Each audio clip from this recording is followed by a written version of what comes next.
Dari Itu- dia ngumpulin botol 4 karung. Satu karung isi gede gitu kayak berapa kilo, berapa puluh kilo gitu. Itu bisa tiket pesawat ke Bali lah ya. Lumayan.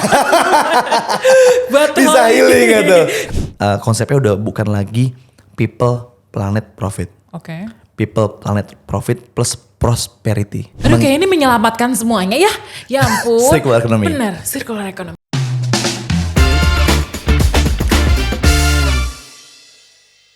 Oke, assalamualaikum warahmatullahi wabarakatuh. Waalaikumsalam warahmatullahi wabarakatuh. Yeay! Hari ini kita kembali bersama dengan Mizrurut dan paling astagfirullahaladzim. Seru ya? Dan hari ini saya senang banget karena udah ada di depan saya orang yang sangat luar biasa, anak muda dan sangat memahami isi lingkungan, dan beliau punya movement namanya Plastic Pay. Welcome to Iman. Kamera lu Hai. Oh di sini. Oke. Agak kaku ya Anda. Hai. So, Maklum Bu, tegang Bu. jangan ditegang-tegangin dong. Apa kabar? Alhamdulillah wa syukurillah baik. Kak Ruru gimana kabarnya? Alhamdulillah baik dong. Kita harus tetap semangat karena memang anak muda itu sangat harus memiliki gerak-gerak yang positif dan terus semangat. Oke. Nih gue mau talking. Talking apa tuh? Anda tuh kayak bagus banget ya ijo-ijo gitu. Padahal kita udah bridging tadi. Plastic Pay. Yeah. Tapi sebelum ke situ, background Imam tuh apa sih? Background, waduh luas nih kalau ngomongin background nih. Iya, jangan luas-luas. Kayak sempetin aja. Ya, anyway, thank you so much Kak Ruru udah ngundang gue di acara Suara NU Podcast. Yes. Ini salah satu podcast perdana gue ada di sini. Biasanya Anda yang nanya-nanya. Biasa gue nanya-nanya. Iya, sekarang Anda jadi narasumber. Nah, tuh mau jadi Kemajuan hati. kemajuan. Next step. Tapi untungnya Anda membawa sesuatu ya, membawa brand, movement Plastic Pay. Movement. Iya, lanjut. Lanjut ya, oke.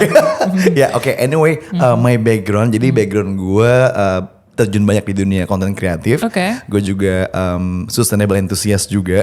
Dan sekarang gue dipercaya untuk sebagai corporate communication Plastic Pay. Oke. Yes. Tapi sebelumnya emang ini kan Plastic Pay ini kan Yes. very related to climate change, Climate right? change, Because right. you know what is happening Yeah. nowadays itu benar-benar sangat mengkhawatirkan. Banget, gitu. Tapi banget. anak muda yang nggak aware. Yes. Bisa nggak sih ceritain tentang si climate change ini sebelum kita masuk ke Plastic Pay ini? Oke. Nah, for your information nih guys. Gue kemarin baru ngeliat kontennya For Active. Oke. Jadi salah satu media anak muda youth yang mention bahwa sampah di Bantar Gebang itu setara dengan volume 16 lantai gedung. Like seriously? Yes. Wow. It's crazy man. 16 lantai itu kalau misalnya udah perusahaan tuh kayaknya corporate communication udah lantai Yes. satu. Itu kayaknya sudah banyak pundi-pundi yang Yes. dihasilkan 16 lantai. Gila Tapi nggak ini tuh? adalah sampah semua. Ini sangat Sampah men.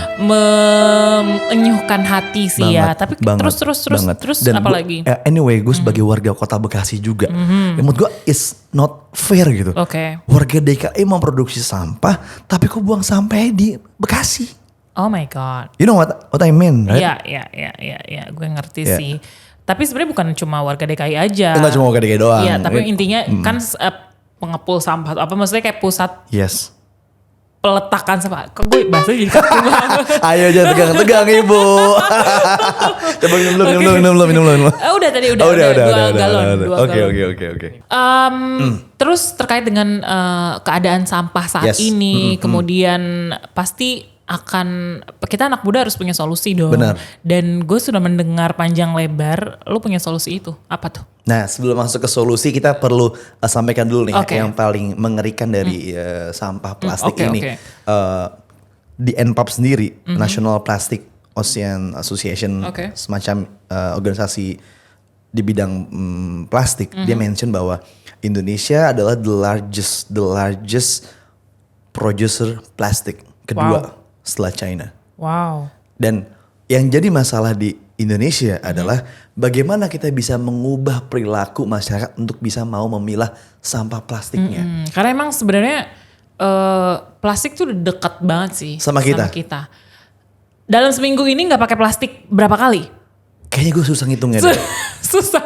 Begitupun juga Iya, mungkin iya nggak teman-teman sih? di rumah, iya benar. Yes. Ya kan, nggak pakai Deket plastik banget. berapa kalinya tuh. Yes. Enggak, berarti Yes. kita sering banget, sesering itu banget, kita sering pakai banget, itu. sering Terus banget, terus sering terus. banget. Iya, jadi poin pertama adalah Indonesia pernah dinobatkan pada tahun 2020 bahwa sebagai penghasil sampah plastik kedua setelah China. Oh my It's crazy God. man. Oke. Oke, itu poin pertama yang pengen gue highlight dulu. Poin kedua adalah Indonesia juga pengimpor sampah plastik sebagai bahan baku untuk kebutuhan konveksi. Like oke. benang dan something segala macam. Untung di dia dong, rugi di kita. Yes. But the Oke. point is, Aha. kok bisa kita nggak bisa memilah sampah plastiknya untuk dijadikan bahan baku juga? Kenapa harus impor? Oke. Itu kan there is something gitu. Iya, Ada iya. problem juga gitu. That's why masalah itu kita coba tackle dengan kita hadir Plastic Pay untuk mengajak masyarakat mengubah perilaku. Karena yang sebenarnya yang jadi masalah untuk pengolahan sampah plastik itu bukan teknologinya, tapi mindset manusianya. Dan mindset itu agak sulit Agak sulit, untuk Say. dirubah ya kan, Yes. karena emang udah berkarakter. Yes. Makanya Pak Jokowi punya revolusi mental. Cocok gitu. Karena jagoan gizi gue. Cocok gitu. Karena emang sesusah itu merubah Bener. karakter seseorang. Bener. Nah, apa solusi dari Plastic Pay nih untuk tadi terkait mental menggunakan plastik ini? Yes, jadi Plastic Pay ini adalah satu gerakan sosial, social enterprise yang dimana kita ingin mengajak seluruh masyarakat, stakeholder, baik Oke. dari public sector, private sector, komunitas, PBNU, Oke. untuk sama-sama kita mengajak masyarakat untuk melakukan pemilahan sampah di hulu, Oke. khususnya sama plastik. Karena again, lu mau ngolah sampah plastik kalau lu nggak lu pilah, kualitas sampah plastiknya akan downgrade dibandingkan kalau tercampur dengan residu-residu organik lainnya. Oke. Nah, that's why kita hadir di sini, kita come up dengan permasalahan sampah di Indonesia dari mulai Indonesia sebagai penghasil sampah plastik kedua besar setelah China. Lalu kedua adalah bagaimana kita bisa melakukan gerakan pemilahan sampah plastik Oke. dengan solusi-solusi yang dimiliki oleh Plastic Pay. Oke, nah sekarang gue udah bisa nih ceritanya kan. Kita punya masalah pemilahan sampah. Yes. Sekarang saya udah tahu nih. Jadi sampah plastik itu harus dipilah dari Yes. plastik biasa, jangan sampai terkena residu-residu Yes, lain kayak gitu. betul. Terus buangnya kemana? Nah, cocok. Jadi ngomongin masalah buangnya di mana, ini perlu gue garis bawahi ya. Jadi sampah plastik yang bisa dikumpulkan atau dibuang di Plastic Pay adalah sampah botol plastik jenis PET. What's that? PET itu kayak semacam botol AMDK, air minum dalam kemasan, yang tulisannya 1 di bawahnya itu loh. Oke, 1, yang itu 2, artinya nggak yang bisa di-recycle. Bisa didaur ulang. Oh, bisa didaur Yang bisa ulang. didaur ulang. Oh, oke. PET. Jadi botol PET. Lalu kedua kita sedang ngembangin juga untuk pengolahan sampah kemasan yang HDPE. HDPE itu kayak sampo, lalu juga sama-sama skincare, kecap itu juga bisa kita daur ulang. Jadi sampah plastiknya spesifik pada jenis botol PET dan HDPE salah satunya. Tadi belum terjawab nih. Buangnya kemana? Buangnya ke 2. Kita punya namanya reverse vending machine sama Dropbox. What's that? Nah, jadi teman-teman bisa download aplikasi Plastic Pay di Google Play Store ataupun di App Store. Kalian bisa search sebenarnya reverse vending machine dan Dropbox ini di wilayah gue ada gak sih? Jadi kita punya 400 plus Dropbox yang tersebar di Jabodetabek, Oke. Bandung, dan di Bali. Alright. Jadi untuk Dropbox itu kurang lebih. Kalau untuk reverse vending machine kita punya 50 plus. Nah, teman-teman dengan menukarkan botol plastiknya itu di reverse vending machine atau Dropbox, kita bisa tahu berapa botol plastik yang terkumpul dan berapa jejak karbon yang kita kurangi. Sebagai contoh kayak gini, gue akan sedikit spill satu social impact yang gue udah create as a individual ya, bukan as a Plastic Pay ya. As a individual, jadi gue udah berhasil melakukan pemilahan sampah, lo lihat sendiri di sini. Coba. Oke, you can see. Saya sangat tertarik nih karena ada pay di belakangnya itu ada pay-nya itu juga pay-nya belum dijelasin tuh. Tapi nanti kita lihat itu dulu. Oke, wait a minute, ini agak. Oh, oke. Nge-lag ya? Oke. Lu udah lihat di sini. Jadi di sini gue udah melakukan kontribusi terhadap pengurangan jejak karbon melalui pemilahan sampah botol plastik. Oh, Di jadi situ kita bisa nanti lihat- dapat pencapaian juga. Yes, social impact per social individu. Benar. bagus selain kita nanti mungkin ada Dapat cuan. keuntungan Yes. dan kita juga ternyata bisa melakukan social impact gitu dengan hal-hal kecil yang bisa kita lakukan. Sebenarnya kalau kita mau berimpact dalam satu let's say berimpact pada dunia, sebenarnya kita harus mulai dari diri kita dari sendiri diri kecil gitu. betul, dan kita. salah satunya dengan melakukan pemilahan sampah botol plastik ini, Yes. karena memang tadi udah disampaikan bahwa Indonesia tuh pengguna atau terbanyak sampah plastik setelah China, which Betul. this is very apa ya, let's say memprihatinkan, kemudian juga ini bisa merusak ekosistem. Kok gue susah banget ngomongnya ya. Tapi anyway, Kak Ruru ya, ngomongin masalah lingkungan tuh kita harus perlu membuat bahasa lingkungan tuh setongkrongan mungkin. Emang ada bahasa setongkrongan itu? Karena masalah lingkungan tuh orang lihatnya, wah anak lingkungan tuh anak-anak forum ya, anak SDGs, anak-anak conference. Gak bisa mengejawantakan dengan bahasa-bahasa tongkrongan. Coba apa bahasa lingkungannya apa emang? Nah, bahasa tongkrongannya adalah kita mulai sadar nih, lu semua nih cuy, yang ada di sana, lu harus mulai sadar bertanggung jawab terhadap sampah yang lu hasilin. Iya, karena kita taunya enaknya aja. Iya, itu dia. Dan sebagai agent of change, benar. Tapi memang change maker, anak muda tuh benar-benar bisa memiliki impactful dalam dalam isu lingkungan ini. Dan tadi ngomongin tentang P, emang kita dapat apa ya dari plastik ini? Tadi kan plastik udah disampaikan udah ada ya. disclaimer ya tadi, keuntungan. Itu kan part yang kita suka banget, cuan, say. Betul. Ngomongin anak muda pasti pengen tahu sebenarnya manfaat gue nukerin botol plastik di reverse vending machine dan Dropbox plastik P apa sih? Selain lu bisa mengetahui berapa jejak karbon yang lu kurangin, carbon footprint, lu bisa dapat cuan, say. Cuan? Yes. Berapa miliar? Kayak kemarin. Berapa miliar aja tuh? Kayak kemarin Jangan. Kenapa Anda matanya begitu? Kelihatan mata saya hijau. Sebagai contoh satu case. Untuk kemarin kita promo sama salah satu brand FMCG. Ya mungkin boleh gue sebut atau enggak? Boleh. Oke. Salah satu brand sebut saja Unilever.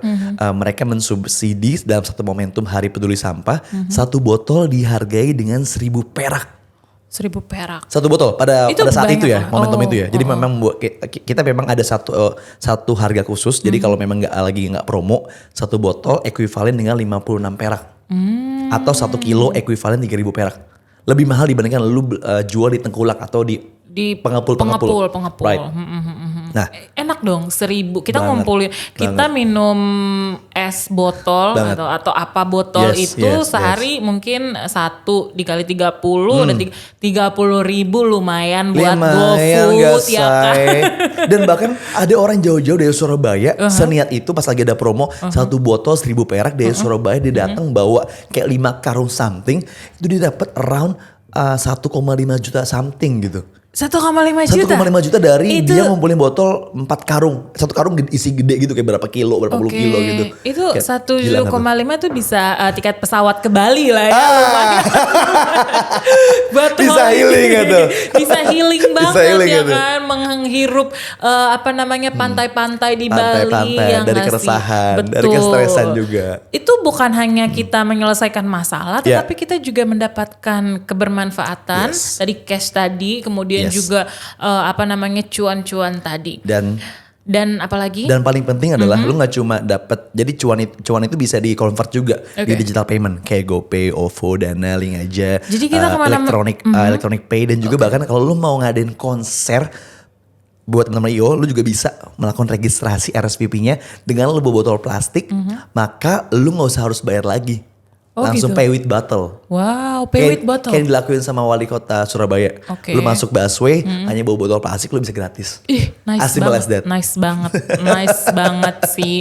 Nah, sekarang kalau misalnya sasarannya ini sebenarnya ke anak muda atau ke seluruh lapisan masyarakat atau gimana? Ya tentunya Plastik Pay kita yang mengajak seluruh stakeholder ya. Jadi kalau kita bicara stakeholder pentahelix, akademik, bisnis, government, community, media buat sama-sama kita melakukan perubahan perilaku. Karena again permasalahan sampah di Indonesia itu bukan teknologinya, tapi mindsetnya, perilakunya. Sebenarnya gue agak kurang paham sih, maksudnya teknologinya, maksudnya karena nggak ada gitu maksudnya. Iya, memang teknologi juga penting juga. Tapi kalau teknologinya kita profit bagus, sophisticated, but secara perilaku pemilahan sampah yang dilakuin, iya nothing juga gitu. Tapi emang yang tadi disebut mental itu apakah kita nggak boleh menggunakan plastik atau seperti apa ya? Kalau misalnya waktu itu gue pernah di Jenewa itu ada satu, waktu itu gue kelas SDGs kan. Terus di situ gue kerja presenternya itu dari Zero Waste. Zero Waste. Di Indonesia juga kayaknya ada Zero Waste deh, organisasi gitu, dan orang tersebut tuh menjelaskan bahwasannya dia benar-benar zero waste, benar-benar kayak yang udah nggak ada lagi plastik, kemudian bahan-bahan yang berbahaya itu. Dan sebenarnya untuk plastik sendiri kita tuh sebagai anak muda itu tuh kita emang nggak boleh menggunakan plastik atau gimana ya? Padahal kan secara normal gitu, secara normal manusia kita tuh nggak bisa lepas dari penggunaan plastik itu. Terus gimana dong? Nah, tentu ngomongin masalah pengolahan sampah plastik dan juga bagaimana kita harus bisa memaksimalkan dari sampah plastik yang ada adalah perlu ada kebijakan, law enforcement, ada reward and punishment. Negara-negara maju kayak Eropa, kalau lu pernah main ke Jerman, mereka punya vending machine yang dia diplotting di supermarket. Jadi pemerintahnya memberikan satu kebijakan di mana kalau lu bertanggung jawab bring back your bottle, dia akan dapat insentif dari pemerintah. Karena lu udah save your bottle untuk dia nggak tercemar. Jadi misalkan dengan yang biasanya 1 kilo mereka dihargain berapa puluh perak, dengan lu bertanggung jawab dengan botol lu taruh di vending machine, lu dapat insentif dari pemerintah di Jerman. Nah, itu yang bisa kita terapkan juga di Indonesia kalau memang Hai pemerintah, oke. Juga aware. Jadi setiap sampah plastik atau sampah apapun yang lu udah lakukan pemilahan, itu pemerintah harus hadir juga. Entah dia sifatnya bisa mengurangi pajaknya. Karena lu udah lakukan pemilahan sampah, lu udah bertanggung jawab terhadap sampah lu, maka pemerintah akan ngasih pengurangan pajak yang bisa lu dapetin. Gue gak paham di sini maksudnya. Case-nya adalah gini, daripada misalkan lu bayar listrik misalkan 100.000, dengan lu melakukan pemilahan sampah, lu bisa bayar listrik hanya 50.000 atau 70.000. Itu salah satu law enforcement yang bisa didorong oleh pemerintah agar masyarakat kita mau bertanggung jawab melakukan pemilahan sampah. Karena again, teknologi secanggih apapun kalau kitanya, people-nya gak melakukan pemilahan sampah, teknologi itu juga gak berguna juga. Iya dan lagi-lagi, I understand, dan emang paling part susahnya itu ya itu merubah perilaku. Yes, behavior. Itu tugas kita bersama.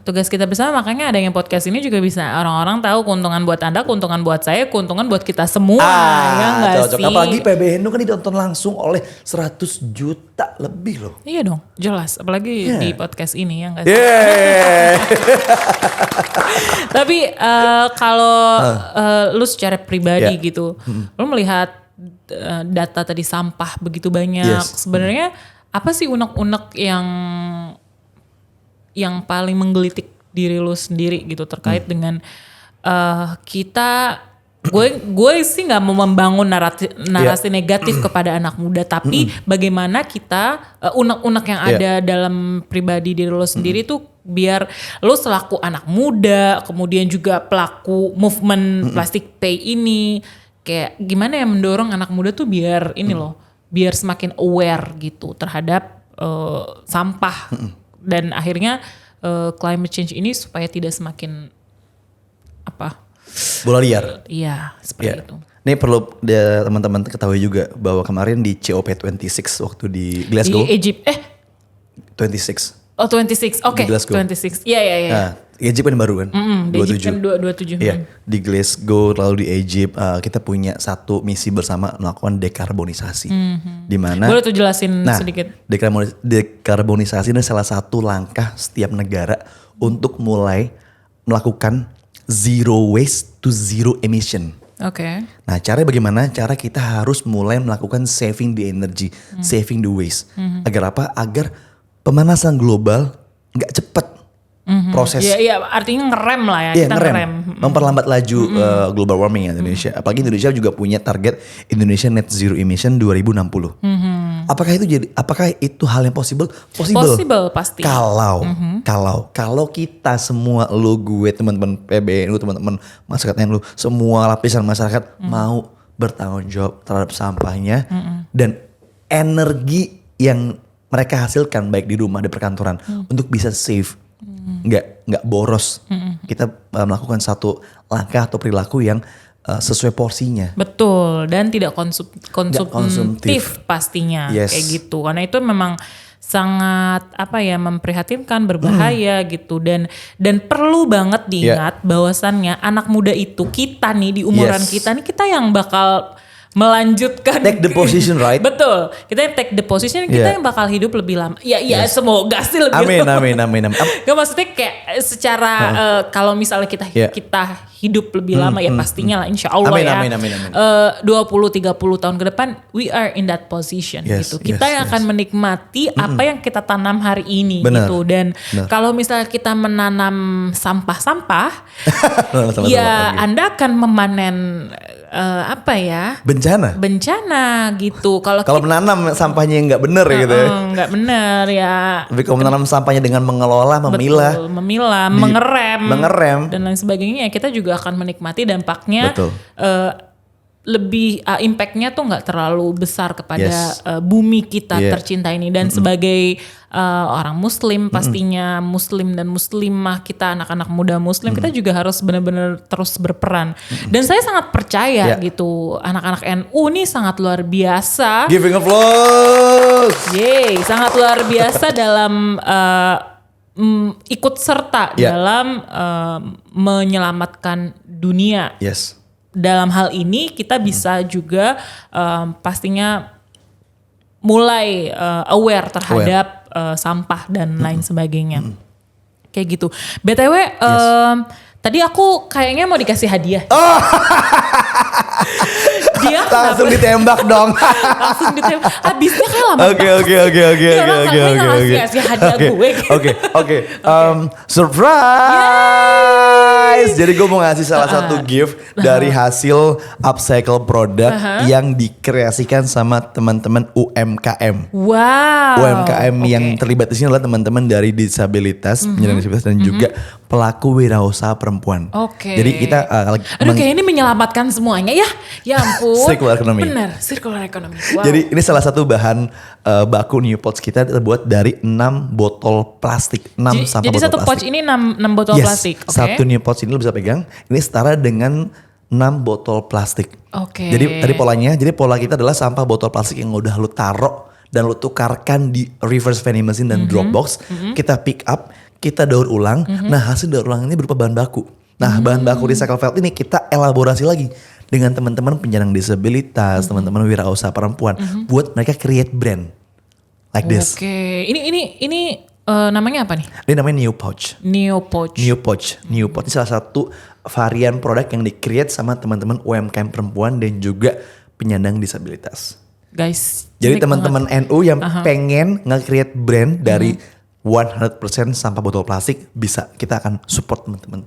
Kan bahan bakunya ya, nanti kalian bisa mengkreasikan sesuai dengan keinginan style kita betul. Kan kayak gini kan, kalau misalnya kita taruh dompet nih, guys. Ini itu juga. Ini saya mau memperagakan dulu ya kan, taruh dompet, handphone ya kan, kita di lagi jalan. Coba tarik dulu pemirsa. Tarik dulu, say. Wah, cantik banget sih ini. Aduh, kayak dibuat di foto manjalita. Ya, manjalita nggak tuh? Kayak saya sudah sangat jago ya untuk membranding suatu barang. Anda cocok menjadi affiliate kita. Oke, ini bagus banget sih. Tapi ini, dan pasti ini save the world juga yang ngasih. Kita bahan baku kita juga berstandar global standard certification dan juga Ocean Plastic Bound, which is bahan baku kita aman untuk diekspor karena kita punya sertifikasi global. Cuan lagi diekspor, cuan lagi pemirsa. Oke, Jadi nggak nice. cuma itu doang, ini juga mungkin bisa Ini ditunjukin juga lucu ke banget. Ini pemirsa. warna kesukaan aku tuh abu-abu. Ih, Tapi cocok. kalau warna-warna lain bisa nggak ya kira-kira? Bisa. Jadi warna bahan baku itu disesuaikan dengan warna jenis botol. Misalkan Oke. ya brandnya adalah Sprite warna hijau. Hasil produknya bisa warnanya hijau. Warna hijau. Oke. Kalau botol plastiknya biru, warna hasil bahan bakunya biru. Oke. Jadi warna bahan baku sesuai dengan jenis botol yang didaur ulang. Oke. Gitu. Oke, nice banget tuh. Ini kancing-kancing. Kalau kancingnya bukan plastik kayak gini. Iya, ini kayu Di kayu. guys. Tapi ini modelnya sangat kekinian sekali. Iya, Ini kan iya. tote bag Tote bag. gitu kan. Karena Nah. saya sebetulnya emang manusia tote bag gitu kan. Saya suka membawa kulkas di dalam. Nanti kita kondisikan tote bag ya. Kayak gitu. Nanti kalau kita mau dapet Oke. ini di mana ya? Nah, buat teman-teman yang pengen langsung beli produk hasil dari kreasi UMKM dan juga teman-teman penyandang disabilitas, kalian juga bisa langsung search di Tokopedia. Oh, Itu Tokopedia. namanya @plasticpay.store. Oke, jadi teman-teman bisa mendapatkan produk-produk ini. Yes. Kenapa kita jadi jualan? Tapi nggak apa-apa, nih sambil aja. Tapi ini Iya. nice banget sih, karena ini kreativitasnya juga digali, kemudian Yes. kita save the world juga, Yes, kita yes. dapat cuan juga. Yes. Ini kayaknya, aduh semuanya win-win solution gitu Win-win ya. solution. Dan paling penting adalah buat teman-teman NU yang pengen mengkreasikan produk-produk brand dari sampah botol plastik, kita bisa support bahan bakunya. Oke. Misalkan lu, gue mau dong support bahan baku gue. Oke, gue support bahan baku dari botol plastik dengan harga yang sangat special price dari harga pabrik kita. Lalu kamu bisa mengkreasikan sesuai dengan kreasi style brand yang mau lo create. Misalkan pouch atau lo mau buat cover peci, laptop, peci atau peci, apapun lucu itulah sih. yang lo create. Tapi bahan baku dari sampah botol plastik. Nah, Dari sampah lo bisa botol plastik. jadi campaign lo juga nih di Oke. sini. Oh Kayak- iya, di sini ditulis Yes, ya kan IPPNU. Nice Ah, banget. logo IPPNU. Nadatul Ulama. Terus dengan lu nge-create brand produk ini, lu berarti udah mendaur ulang minimal 15 botol plastik. Oh, kalau ini 15, 15. segini Ya, 15 botol plastik. Jadi Tuh satu kan, kalau tote bag 16 lantai minta dibantah kembang sama baterai. Cocok. Jadi apa ya kira-kira ya? Saya juga bingung ya. Apa ya? Kira-kira sebanyak itu sih. Iya, Jadi iya. we have to memaksimalkan ya untuk pemilahan sampah itu. Yes. Tapi ngebahas sampah lagi. Yes. Ini taruh sini aja buat Boleh. pajangan ya kan. Buat pajangan. Biar diingat-ingat selalu. Ah, oleh cocok. Teman-teman suara ini. Kalau ini buat saya. Buat kamu, Oh, deal dulu makasih dong. loh, deal. Jangan lupa di review ya. Iya. di Makasih di ya. unboxing dulu Di dong, Say. Terus udah kemana aja nih? Oh ya, BTW, Yes. kita tadi udah disebutin nih udah berapa tadi jumlah vending machine ini ada Ya, berapa tadi? vending machine kita kurang lebih ada 50 plus yang 50 tersebar 50 unit betul, yang tersebar di Jabodetabek, di Bandung juga ada sama di Bali. Kalau terdekat di area Di sini? Keramat, di Area mana? Keramat paling terdekat, oke, gua akan search langsung di sini, biar kita langsung Oh, kebayang. jadi Say. caranya gitu ya. Jadi kalau misalnya kita Hah? mau mencari vending machine terus Yes, nanti you can search the apps. di apps. Yes, you can find the location the vending machine like this. Oke, ini the harus. closest one, right? Kita Oke. coba cek di Jakarta. Agak-agak lama sinyal Anda ya. Iya, ini karena internet kayak. Mohon maaf gue. Iya, nggak apa-apa, nggak apa-apa. Oh, terdekat ada di Grand Indonesia. Grand Indonesia Grand tuh. Indonesia. Nggak jauh kan lah ya? Enggak dong. Nggak jauh ya? Grand Indonesia. Ini repot banget sih mix saya. Ada Grand Indonesia, lu bisa lihat sendiri. Oke, Ada di terus Tebet nanti juga. oh ini bukanya dari jam 8 sampai jam 10 Iya, malam. tergantung dengan operasional tempatnya. Operasional Misalkan tempatnya. tempat kayak di mall kan dia ngitung jam mall kan. Jadi jam 8 sampai jam 10. Oke. 10 malam. Lalu di sini ada di Tebet juga ada di daerah Alfamart Tebet Timur. Lalu ada di Alfamart Utara Satrio, dan paling menarik dari vending machine kita adalah setiap kali botol plastik yang udah penuh di vending machine langsung nanti siap diangkut sama tim pick up kita. Nih, Oke. bisa dilihat. Ini udah penuh nih. Udah penuh. Kan ada sensor IoT-nya, Internet of Things. Terus kalau udah penuh berarti kita harus cari tempat lain. Yes, lu cari yang masih kosong. Tapi kan di ini udah ada informasinya. Kalau udah penuh mungkin kita bisa 2 hari lagi baru. Ataupun lu cari tempat yang memang masih belum full Masih available kapasitasnya. ya. Oke, very Gitu. nice. Nah, lu bisa cek juga di sini beberapa produk hasil dari teman-teman UMKM perempuan dan juga disabilitas. Ini lucu-lucu banget, ada sejadah. Ada tempat buat apa sih bangku? Ini yang buat yang kucing. Pet bed. Iya. Oke, jadi kayak kucing duduk, Iya. imut cantik, Iya. lucu gitu. Iya, betul. Nice betul. banget, nice. Nah, kayak gitu. Oke, very cool. Kayak aku semakin cinta sih sama semakin cinta sama Yes. produk Indonesia. Yes, thank you. Gitu. Dan ini BTW terkait dengan terkait dengan background Anda nih, the winner of Startup X Changemaker 2020 di USA. Yes. Itu gimana tuh? Acara virtual, jadi itu virtual conference itu yang menyelenggarakan ada startup seat. Ya gue baru aja di email sih, gue unjukin emailnya kali ya. Ya gue di email 2020 kita sempat dinobatkan sebagai pemenang the winner startup challenge. Waktu itu bukan plastik P. Waktu itu gue create smart farming. Smart farming. Tapi emang di isu lingkungan banget. Isu lingkungan. Jadi gue sebagai hustlernya, teman gue sebagai orang teknya. Oke. Jadi gue yang goreng, gue yang pitching. Oke, baik. Tapi kenapa secara pribadi lu sosok anak muda dan lu bener-bener engage banget gitu di isu lingkungan. Iya, kita tahu memang 20 years later we stay there. But some people, ini gue harus memberikan realita ya, narasi. Bukan narasi negatif, tapi we have to see as a reality that not many young people that really enjoy to engage in this kind of issue. Even though this issue is very, very, aku bilang resikonya sangat impactful bagi kita sebagai anak muda. And why you really concerned in this kind of issue? Sustainable issue. Oke, jadi pertama sebelum gue masuk ke plastik, gue pernah nge-create satu inovasi tentang batako dari jerami.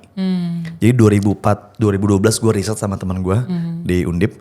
Gue nge-create salah satu sebelum kita masuk ke plastik, kita ngebuat salah satu riset dari batako dari bahan baku limbah jerami sama lumpur lapindo. Oke. Nah ini sedikit gue spill dikit ya waktu gue zaman gue kuliah. Jadi gue. Tapi emang lu jurusan ini ya? Civil engineering.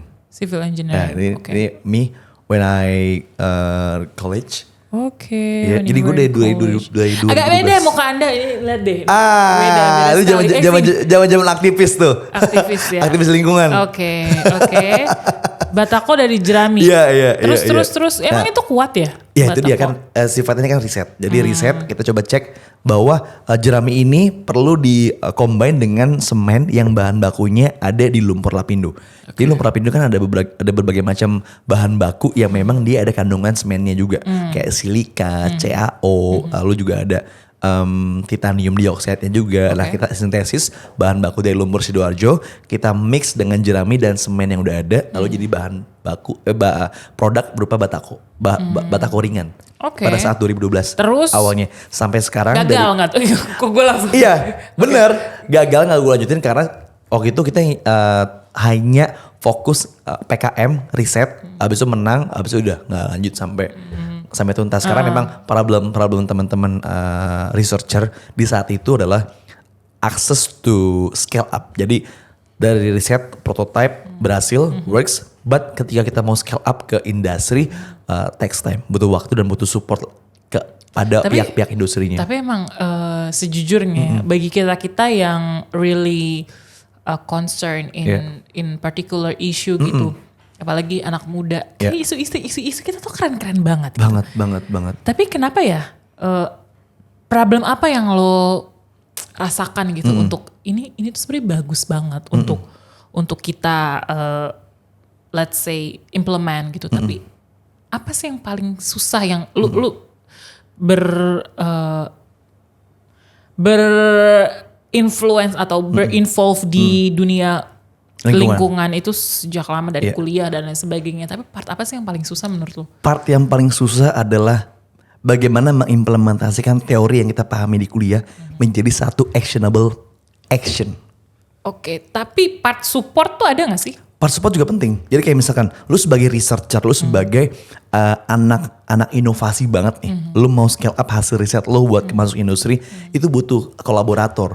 Orang-orang industri, orang-orang pemerintah buat support lu. But the end of the day, again, lu gak bisa sendirian. Lu harus menggandeng banyak pihak buat support your program or your campaign, your idea. Karena sering kali terjadi hasil inovasi yang lo kembangin di kuliah, itu rata-rata stuck di perpustakaan. Oh ya ampun, perpustakaan. It's the real story, right? Iya. But itu kayak jadi di dalam dilema juga let's loh. say wacana lah gitu ya. Gitu, Oke, lu berhasil implementasi. di sisi prototype, tapi ketika lu mau scale up itu ke industri, mungkin 5% 10% berhasil works, but mostly banyak yang numpuk di perpustakaan. Iya, that's why I ask, what's the problem gitu? Kenapa implementnya tuh bener-bener sesuatu? Padahal kan itu suatu inovasi dan lo udah juga riset itu, pasti juga sudah mengimplement walaupun mungkin skupnya lebih kecil gitu ya kan. Dan itu mau di scale up ke hal yang lebih luas. Tapi kenapa sesusah itu? Satu poin. Apa? Antara kurikulum pendidikan dengan industri terjadi gap. Oke. Why I say that? Karena apa? Dari kecil kita SD, SMP, SMA kita nggak dilakukan namanya profiling pendidikan minat dan bakat dari awal. Nah dari pendidikan dan minat bakat juga harus ada gap juga tuh. Sebenarnya needs industri itu seperti apa? Biar kita bisa sesuaikan dengan kurikulum di pendidikan. Jadi ketika industri punya needs ini, kurikulum harus ngikutin needs-nya industri. Oke. Jadi ketika industri, gue butuh produk-produk riset dari kampus, akademisi yang concern sama digital campaign, yang concern sama packaging yang ramah lingkungan, packaging yang biodegradable. Lu akademisi bisa nggak support? Oke, gue bisa ngebuat risetnya. Oke, ini menjawab kebutuhan gue. Oke, gue akan invest your research. Nah, dari riset lu, teman-teman industri akan men-scale up ini menjadi produk industri. Jadi perlu menurunkan ego. Akademisi nggak boleh terlalu idealis banget. Oke, idealis penting, but teman-teman industri lu juga harus ngasih ruang kepada teman-teman akademisi, teman-teman kampus. Biar apa? Biar ini orang-orang lulusan kuliah S1, S2, S3, mereka bisa implementing the teorinya ke kebutuhan industri. Bener sih. Gue dapat nih. Lu paham? You got it. Yeah, I got it. Karena gue ngerasain itu cuy. Gue presentasi, gue menang sana sini, tapi menurut gue nothing ketika gue nggak bisa mengconnecting the dots hasil dari riset masuk ke kebutuhan industri. Betul. Balik lagi ke inovasi ya. Tapi itu part yang menurut gue agak-agak seru gitu ya. Karena banyak banget inovasi-inovasi yang dilakukan oleh anak-anak muda. Yes. Tapi berhenti begitu saja karena sebenarnya bukan hanya dari gap itu, tapi menurut gue juga support sistemnya juga agak kurang sih gitu. Tapi ya itu sebenarnya base-nya dari di gap itu karena gak nyambung nih. Gue pengen A, dia pengen B, atau gue pengen yang harusnya terjadi itu C, tapi kita ngelolanya itu malah A, kan kayak gak ada konektivitas gitu. Dan akhirnya lagi-lagi kita yang belajar apa, yang digunakan apa gitu. Banyak fenomena yang terjadi ya anak-anak muda kita belajarnya apa, kita jadinya apa, kayak gitu. But yang terpenting ya, even gue melewati fase-fase sulit itu, akhirnya gue tahu, ternyata dengan gue gagal nge-create produk segala macam, akhirnya gue memahami sudut pandang sebagai orang brand manager. Kayak gini ya nge-create brand ya. Oke. Gimana? Coba di-spill. Iya, maksudnya gue kan awalnya emang orang teknikal ya. Dari orang teknikal akhirnya gue come up dengan perspektif as a brand. Ternyata nge-create produk inovasi itu butuh waktu dan butuh satu value edit yang lu harus create. Tone-nya, persepsinya, lalu ada AIDA kalau dalam bahasa komunikasi. AIDA itu apa? Awareness, interest, decision, and action. Akhirnya gue paham loh. Dengan gue banyak gagal meng-create produk, gue paham. Ternyata ngebuat brand produk itu kita harus memahami awareness dulu loh. Lu gak boleh terlalu idealis. Market kita tuh pengennya C, tapi lu pengennya A. Jadi gak nyambung nih. Berarti kita memang pertama market dulu. Lihat dulu market. Market research. Market research is very important. Jadi akhirnya gue mulai, cara pandang orang teknikal kayak gue dulu, gue switch the mindset.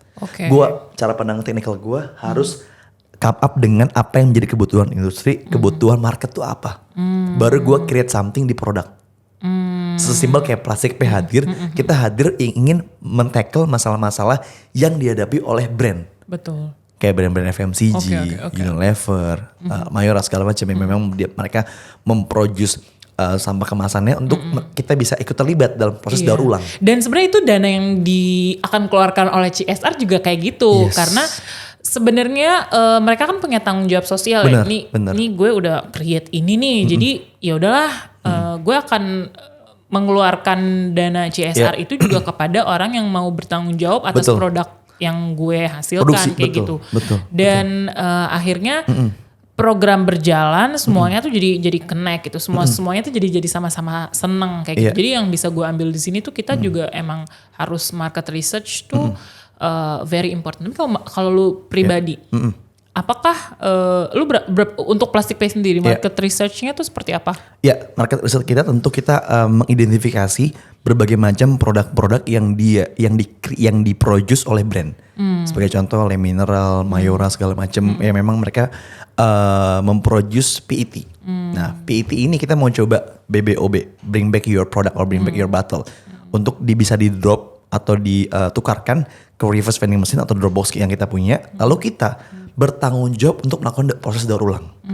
Nah, hasil dari daur ulang itu berupa bahan baku ini kita libatkan lagi UMKM binaannya si Le Mineral, si Unilever buat ayo sama-sama kita create produk upcycle produk yuk yang nanti bisa lu jual ke Unilever atau ke Mayora untuk jadi hampers atau merchandise package ke mereka. Iya ya. Gue sekarang ngerti sih pola pikir perusahaan. Lalu paham kan? Karena CSR sekarang tuh udah nggak lagi yang sifatnya seremonial. Lu lempar duit 100 juta, terus nggak cuma itu. Tapi konsepnya udah bukan lagi people, planet, profit. Oke. People, planet, profit plus prosperity. Oke. Prosperity. Prosperity itu kemakmuran. Kemakmuran. Oke. Jadi Dan terakhir harus ada sustainability return of investment. Oke. Could you please a little bit explain about that? Ini agak berat ya 3 SKS. Oke. Tapi Gak apa-apa, tapi gue singketin, gue simpelin ya. Jadi intinya adalah perusahaan nge-produce kemasan, produk kemasan, berarti kan dia harus terlibat dalam ya yang tadi gue bilang bertanggung jawab itu kan. Terhadap bukan sampah ya, terhadap produksi yang dihasilkan. Iya. Kan nanti ya akan jadi sampah. Betul. Nah, sampah itu perlu dikelola oleh berbagai macam mitra daur ulang. Salah satunya adalah Plastic Pay. Nah, Plastic Pay hadir untuk men-tackle sampah yang mereka produce untuk masyarakat terlibat juga dalam pengumpulan botol plastik. Nah, hasil dari botol plastik yang dikumpulkan di Dropbox dan di RVM kita olah sebagai produk recycle felt dan juga fur yang nantinya teman-teman dari UMKM binaannya Unilever, Le Mineral sebagai contoh terlibat juga dalam meng-create bahan baku yang tadi menjadi berbagai macam produk kayak tote bag, sejadah segala macam yang nantinya hasil dari produk UMKM yang dijual lagi ke masyarakat. Nah, itu yang disebut sustainability return of investment. Gua lempar ke lu 100 juta, ini harus balik lagi 100 juta. Dengan cara apa? Dengan melibatkan UMKM. Iya, dan yang gue lihat di sini tuh keuntungannya juga buat kita juga dapat untungnya kayak gitu. Jadi jangan ya yang gue lihat di sini Indonesia untung untuk semuanya. Indonesia kita memberikan keuntungan semua untuk aduh apa sih bahasanya maksudnya kayak untung buat semua lah. Bener, kayak win-win. gitu. Masyarakat yang nukerin botol dapat cuan 3.000 perak. Betul. UMKM yang kita kasih bahan bakunya, kita kasih harga paling spesial, harga dari pabrik. Betul. Which is itu paling murah banget. Nanti UMKM jual lagi dapat margin lagi ke end user. Iya. Kayak gitu polanya. Ya, jadi apa tadi Circular economic. Circular economic itu End to end. End-to-end solution. Oke, keren banget sih lo. Ya ampun. Bisa tapi aja produk-produk lo apa aja yang udah pernah lo bikin, inovasi apa aja yang pernah lo bikin? As a individu or as As a individu. Oke, as a individu gue nge-create tadi Batako Jerami. Lalu kedua gue ngebuat satu digital campaign. Digital campaign jadi misalkan ada kita mau create satu media release, itu bisa langsung share, itu bisa langsung ke publish ke berbagai macam media partner. Jadi dari gue belajar sebagai technical skills, sekarang gue belajar sebagai brand perspektif. Tapi karena gini loh, inovasi yang tanpa dibuat brand yang bagus atau inovasi yang tanpa di packaging dengan bagus tuh kayak akan sia-sia juga. Betul, gitu. Karena kalau misalnya produk yang bagus tapi nggak bisa dipresentasikan dengan baik, itu akan nggak akan menarik. Benar. Kayak misalnya ataupun juga terbalik lagi, kebalikannya adalah ketika presentasinya bagus tapi produknya itu biasa aja, tapi justru bahkan bisa kejual dengan banyak gitu, masif gitu. Jadi this is always talking about branding. Kemudian packaging. Makanya sekarang orang berlomba-lomba purpose juga. Sekarang tambahannya values juga harus benar-benar kayak one package semuanya itu. Kalau mungkin di dalam satu produk itu sih yang paling harus kita pahami gitu. Tapi kenapa kita jadi ngomongin produk? Tapi nggak apa-apa lah, itu ilmu. Tapi bener loh. Untuk kita semua. Dulu gue belajar, gue pikir tuh dalam dunia marketing tuh hanya 5P doang. Placement, pricing, something lah. Sekarang kita ada namanya marketing mix. Jadi kita membuat satu produk harus sesuai dengan customer behavior. Iya. Customer behavior dan part itu yang agak susah sih kalau bukannya gue mengkotakkan ya, tapi untuk riset marketnya itu karena kan this world is very random gitu. Really random. Is very random dan sebenarnya segmen market juga berubah terus loh. Berubah terus dan itu cepet banget berubahnya, kecuali memang isu-isu yang besar kayak misal emisi karbon atau climate change, lingkungan itu kan that's very huge gitu, udah betul. Very huge lagi kayak bener-bener sebesar itu dan banyak part dari situ ada plastik, kemudian juga ada sampah, kemudian ada juga daur ulang dan lain sebagainya. Pokoknya banyak dan mungkin part-part itu yang agak akan strategis. Tapi betul. Tapi memang dananya juga gede loh. Dananya juga gede. Iya, lu lihat UN mengalokasikan buat porsi lingkungan tuh almost 30 to 40%. Oke. Buat nge-tackle masalah lingkungan. Karena emang ini banget sih isu bersama banget. Tapi ke-aware-annya kenapa ya? Apa gue yang kurang update apa? Sebenarnya masalah lingkungan tuh kalau menurut gue adalah masalah konteks isu lingkungan tuh nggak sering banyak diomongin di tongkrongan. Jadi gue ngerti. Jadi kurang melokal gitu ya ibaratnya. Berat banget. Pokoknya kalau bahasa lingkungan tuh bahasa SDGs, International Forum, Conference segala macam. Jadi anak-anak tongkrong warkop apa? Kurang mendesa berarti toh. Nah ini tugas kita bersama. Gimana cara isu lingkungan, isu gender equality atau apapun tuh bisa masuk ke akar rumput. Ke anak tongkrongan, betul. Karena emang dimulai dari community. Tapi BTW ya, NU kan kita kan basisnya emang community kan. Kita punya Fatayat, kita punya IPPNU, kita punya banom-banom yang benar-benar dari community dan kita sudah banyak berperan di dunia dari sektor manapun. Dari sektor di NU sendiri kita punya LPBI NU, LPBI NU. Jadi terkait dengan lingkungan dan lain sebagainya. Dan ini tuh bisa dikolaborasikan gitu. Jadi memang NU sendiri kita banyak sekali berperan di segala sektor. Dan base-nya adalah community. Kayak gitu. Dan ini menurut gue sih perlu dipertahankan dan di upgrade gitu terkait dengan ilmu-ilmu baru. Kemudian juga bagaimana packaging. Ya kita tahu mengelola sampah itu penting, tapi banyak juga yang kita nggak tahu gimana ya biar ini lebih menarik gitu. Dan gue sepakat sih tadi dengan yang melokalkan isu-isu besar itu. Kemarin gue ikut salah satu workshop YPS itu tentang Youth Peace and Security. Gue selalu ngomongin ini karena itu tuh terlalu besar gitu. Youth Peace and Security. Oh my god.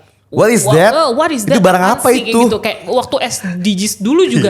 SDGs Sustainable Development Goals. Dulu MDGs. Dulu MDGs, Millennium Development Goals sampai 2015 harusnya sekarang bergeser ke SDGs. Betul. Terus itu apa? Itu barang apa? Kemudian dari Kemendes kan SDGs masuk desa atau ya itu jadi kayak dikerucut lagi gitu. Oh ternyata SDGs tuh nggak sesulit itu kan komitmen ya kan yang akan kita gapai di 2030. Targetnya tapi kayak gitu. Perlu dikejar lagi tuh. Betul, tapi maksudnya dengan awareness itu dari segi wacana gimana caranya dikerucutkan jadi implementasi lokal kayak gitu pun juga dengan isu lingkungan ini dan gue sangat sepakat banget lo sebagai anak muda benar-benar berdarah-darah bleeding lo dari 2019 buat bisa mengkampanyekan isu lingkungan tuh emang gak gampang dan sekarang udah ada produknya udah ada brand yang terlibat yang support sistemnya sudah berjalan gitu dan gimana sekarang caranya kita anak-anak muda buat support itu jujur lah kita juga konsumsi botol plastik, konsumsi botol plastik, Air mineral kemasan. air mineral kemasan Iya. kayak gitu, dan juga banyak lah hampir rata-rata produk di pasaran tuh semua menggunakan plastik gitu. Dan bagaimana kita juga ikut berpartisipasi, dan enaknya lagi kita dapat duit. Cocok. Apalagi kalau lagi promo. Itu botol 1.000 perak. Lu cepet-cepet jadi cuan. Itu biasanya promonya kapan sih? Spill. Biasa hari-hari momentum. Kayak kemarin momentum HPSN Hari Peduli Sampah Nasional pada tanggal 21 Februari. Unilever ngasih subsidi 1 botol setara dengan 1.000 perak. 1.000 perak. Lalu di BSI Bank Syariah Indonesia juga kemarin juga ngasih subsidi juga. 250 perak 250 per botol. Itu kan worth it loh. Iya, worth it. Kadang-kadang kita mikirnya jangan gede-gede 2 miliar aja, jangan dipikirin 1.000. Itu 2 miliar kalau kurang 1.000 juga gak jadi 2 miliar. Cocok. Jadi kayak ya, kecil-kecil lama-lama menjadi bukit gitu gak sih? Tapi sebagai anak muda kita tuh harus apa ya, kalau mungkin lu sudah melakukan plastic pay ini, sudah terjun di dunia lingkungan ini. Tapi gimana nih kalau kita yang awam terkait dengan isu lingkungan, kita nggak mau follow aja. Maksudnya follow dengan movement yang lo bikin, iya. Tapi selain itu kita harus apa ya? Nah, ini pertanyaan agak berat ya anyway. Kok berat sih? But teman-teman kaulah muda di luar sana yang kalian masih apatis sama isu-isu lingkungan ataupun energi atau bukan apatis, mungkin kurang terinformasi. Tolong narasinya yang positif ya. Siap. Kurang terinformasi saya. Kurang terinformasi. Mulailah ambil peran dengan langkah paling kecil. What is that? Apa langkahnya? Kalau lu punya botol kemasan, lu punya air minum kemasan, mulai lu pilah dan lu tukerin buat dapat cuan di reverse vending machine or Dropbox plastic pay terdekat di lokasi kamu. Wow, tepuk tangan dulu dong. Dan plastic pay luar biasa banget, karena ngobrol kali ini kita bukan cuma ngobrolin tentang isu lingkungan, tapi juga bagaimana sebenarnya anak muda melihat permasalahan itu dan tanggung jawabnya apa sih sebagai anak muda. Dan ngobrolin juga ternyata ada cuannya gitu ya guys. Itu paling penting tuh say. Tapi thank you banget loh Mam udah main kesini, dan pastinya kita terus menggalakkan isu-isu ini dan ini penting banget untuk kita semua. Dan mungkin ada yang mau lo sampaikan lagi? Oke, anyway gue lupa, hampir lupa. Jadi Plastic Pay juga punya visi. Kita ingin Indonesia bukan lagi terkenal sebagai penghasil sampah plastik, tapi sebagai pentransformasi sampah plastik menjadi produk yang bernilai. Tuh kan, narasinya positif guys. Lanjut. Dan poin paling penting adalah kita ada 2 ESG yang kita pointers di sini. Yang pertama adalah number 12, responsible consumption and production. Kita bertanggung jawab SDGs number 12 untuk bertanggung jawab terhadap sampah ataupun terhadap produk yang kita hasilkan dan kita daur ulang lagi. Dan ke-17 adalah partnership for goals, kemitraan untuk satu bersama. Betul, karena emang anak muda powerfulnya adalah di collaboration. Yes. Partnership for goals. For the goals. Gue tahu, gue punya lagu SDGs. 17 poin SDGs kan? Iya, ada. Halo Afgan. Gue lupa lagi. Gue harus melihat ini, melihat apa namanya? Tapi anyway, sebelum masuk ke penutupan, kalau gue mau nanya balik sama lu nih. Lu termasuk SDGs mover yang concern sama poin keberapa sih di 17 poin SDGs? Gue sangat concern di ini sih, di kesetaraan gender. Gender equality ya? Gender equality, cool. Karena gue merasa bahwa kita semua sama. Betul, equal dan kita punya hak untuk persamaan dalam dan kewajiban berperan.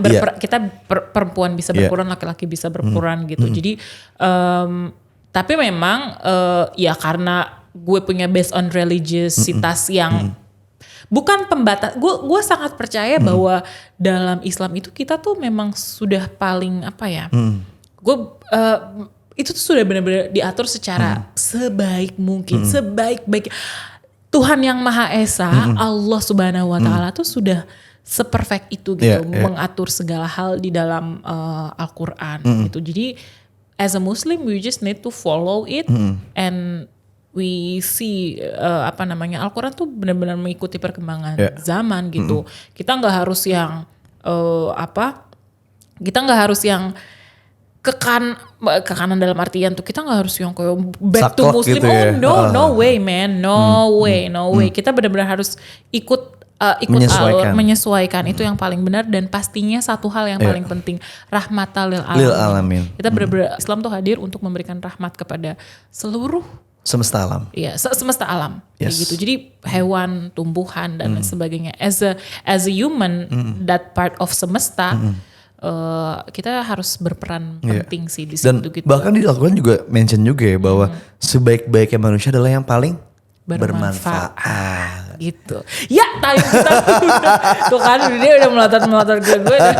Oke, thank you very much Iman. You're welcome. Sampai ketemu lagi. Thank you Seru. banget gift-nya. Sama-sama, salam buat Bye. Gus Yahya. Iya, bye. Bye-bye. See you when Bye-bye. I see you again. Yeay.